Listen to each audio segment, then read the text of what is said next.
Hello, welcome to Shivaganga food and Ayurveda అండి. ఈరోజు మీకు క్యారెట్ రాగి పిండితో ఇడ్లీ తయారు చేసుకోవడం ఎలా అన్నది నేను చూపిస్తున్నానండి. ఇది క్యారెట్ అండి. క్యారెట్ని మనము చక్కగా కొబ్బరి తురుములాగా తురిమి పెట్టుకున్నాను. ఇదో ఇడ్లీ పిండి, ఇది ఇడ్లీ పిండి.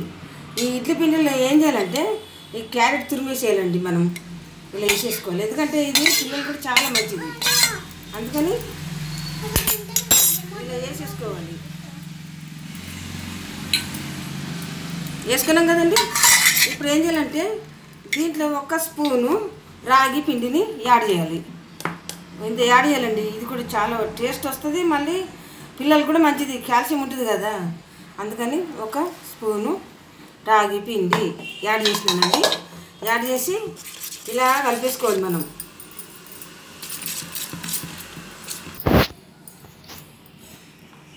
చూసారండి, మనము ఇడ్లీ పిండిలో క్యారెట్ తురుము 1 స్పూను రాగి పిండి ఇడ్లీ పిండిలో కలుపుకున్నాను కదా. ఇప్పుడు అంతా కలిపితే ఇలా అయిందండి. దీన్ని మనము ఇట్లా పెట్టేసుకోవాలి. ఇడ్లీ గిన్నెలు ఉంటాయి కదా, మూతలు, ప్లేట్లలో ఇలా పెట్టేసుకోవాలి మొత్తం.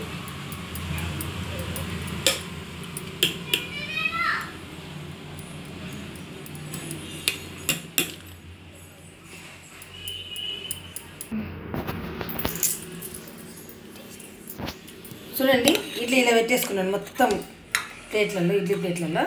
ఇప్పుడు మనము దీన్ని ఇడ్లీ పాత్రలో ఇలా పెట్టేసినాం.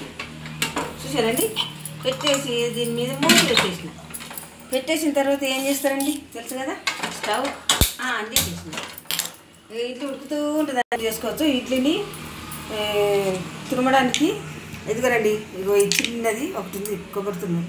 దీన్ని ఉపయోగించిన ఇగో ఈ క్యారెట్ని తురమడానికి. అంతేనండి.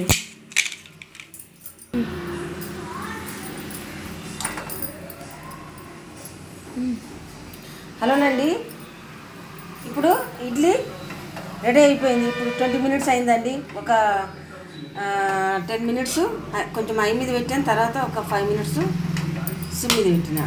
ఇక బంద్ చేస్తున్నాను. బంద్ చేసి అమ్మయ్య ఇడ్లీ ఎలా అయిందో చూపిస్తాను.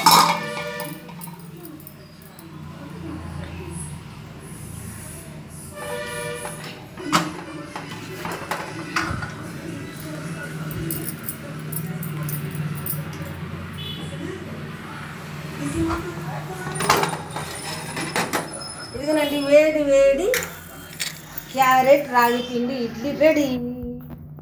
చూసారండి, ఇప్పుడు నేను ఏం చేస్తున్నా అంటే చూపిస్తాను.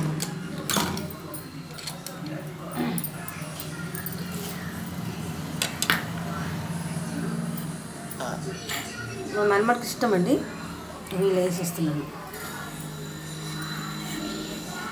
చాలా నాన్న 2 తింటాం, ఇంకెక్కువ చాలు.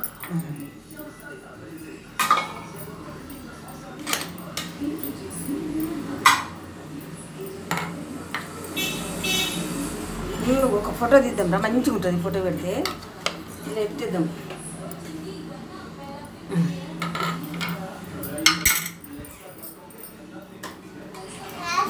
కావాల్సిన ఇడ్లీ తీసుకున్నామంటే ఇది మళ్ళీ లోపల పెట్టేస్తుంది, ఎందుకంటే వేడిగా ఉంటుంది అన్నమాట. మనం కొంచెం వేడిగా వేడిగా ఉంటుంది. దీంట్లోకి ఈరోజు నేను పల్లి పచ్చడి చేశాను. పచ్చిమిర్చి పల్లి పచ్చడి చూడండి. పచ్చిమిరపకాయ పల్లి పచ్చడి దీంట్లో నంచుకుంటూ తింటుంటే చాలా బాగుంటుందండి. నచ్చినట్లయితే సబ్స్క్రైబ్ చేయండి, లైక్ చేయండి, షేర్ చేయండి, కామెంట్ చేయండి. ఉంటానండి.